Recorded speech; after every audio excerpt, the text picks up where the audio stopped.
ఎక్కువ పెట్టుకున్నాను ఏమో నాకు తెలియదు కానీ మన మోహన్ రెడ్డి అన్న సురేంద్ర అన్న అట్టే డిజిటల్ వినిపించారు స్పీడ్ గా.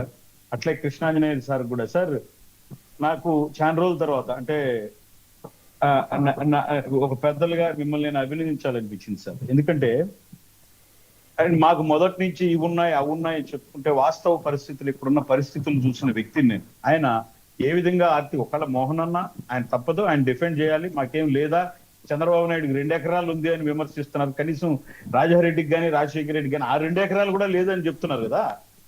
అటువంటి పరిస్థితి నుంచి ఇన్ని కోట్ల ఆస్తు వివాదాస్పదంగా ఎట్లొచ్చినాయి అనేది ఒక విశ్లేషకుడుగా ఆయన సుస్పష్టంగా చెప్పినాడు.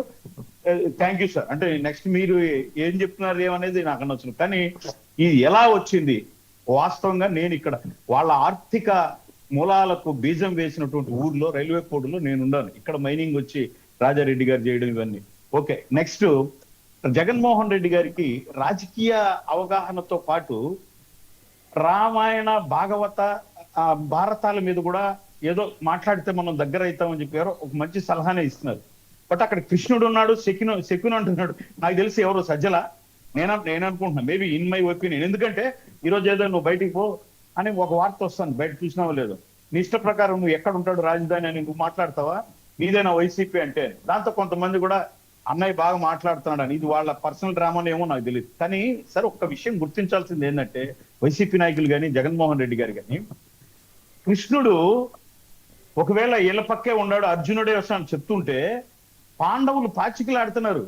కృష్ణుడికి తెలుసు సార్, నిండు సభలో ద్రౌపది ఆ వస్త్రాపలను పిలిచినప్పుడు కౌరవులు ఒక చెయ్యి టని అన్నా అంటంగానే 100 మంది సృహ తప్ప పడిపోయి అంత చేరవగలిగినాడు అనుకో. మరి చెయ్యి అంటే దాయం పడుతుంది కదా సార్ పాచికల్లో. ఎందుకు వేయలేదు రే, జూదం ఆడడం తప్పురా చెడిపోతారని చెయ్యి పెట్లా. ఈయన అదే చెప్తున్నాడు జగన్మోహన్ రెడ్డి. కాబట్టి ఆ జూదంలో మేము ఒప్పిపోయినాము, ధర్మమే గెలిచింది. ఎస్ 100% కూటమి ప్రభుత్వం ధర్మమే గెలిచింది అని చెప్తున్నాడు.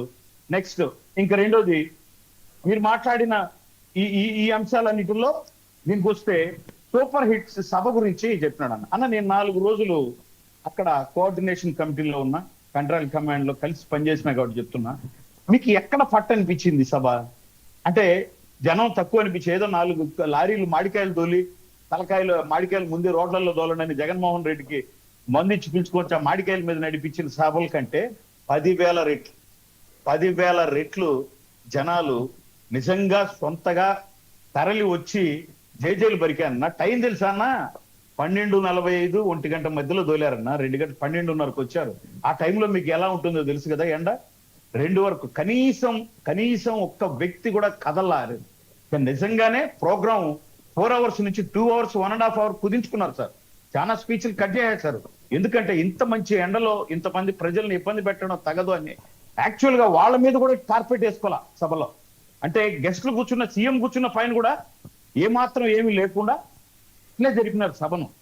దాని గురించి గబుక్కున మన మోహన్ అన్న ఫ్లోలో సూపర్ హిట్ సూపర్ ఫ్లాప్ అవన్నీ ఎందుకు ఈ ఫ్రస్ట్రేషన్ అంతా వస్తుందంటే ఇవన్నీ హిట్ అవుతుంది కాబట్టి జగన్మోహన్ రెడ్డి నుంచి ఒక ఫ్రస్ట్రేషన్ వస్తుంది సార్. అసలు నేను ఒక్క మాట చెప్తున్నా, అసెంబ్లీకి ఎందుకు పోకూడదు సార్ అంటే మీకు మాకు ఈలు టైము ఎట్లా మీరు డిసైడ్ అయితే ఫస్ట్ ఆఫ్ ఆల్ మీ ఎమ్మెల్యేని నేను విమర్శిస్తున్నా.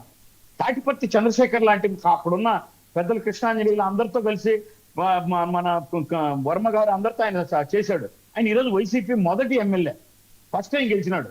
ఇప్పుడు నేను స్టూడియోకి వస్తా, మోహన్ అన్న స్టూడియోకి పిలుస్తారు, ఏడ కూర్చోవాలో ఏం ఊరి పెడతా తెలియాలి కదా ఆయనకు. అంటే నేను కూర్చొని ఓన్లీ జగన్మోహన్ రెడ్డి చెప్పినాడని నేను కూర్చొని ఉండాలా?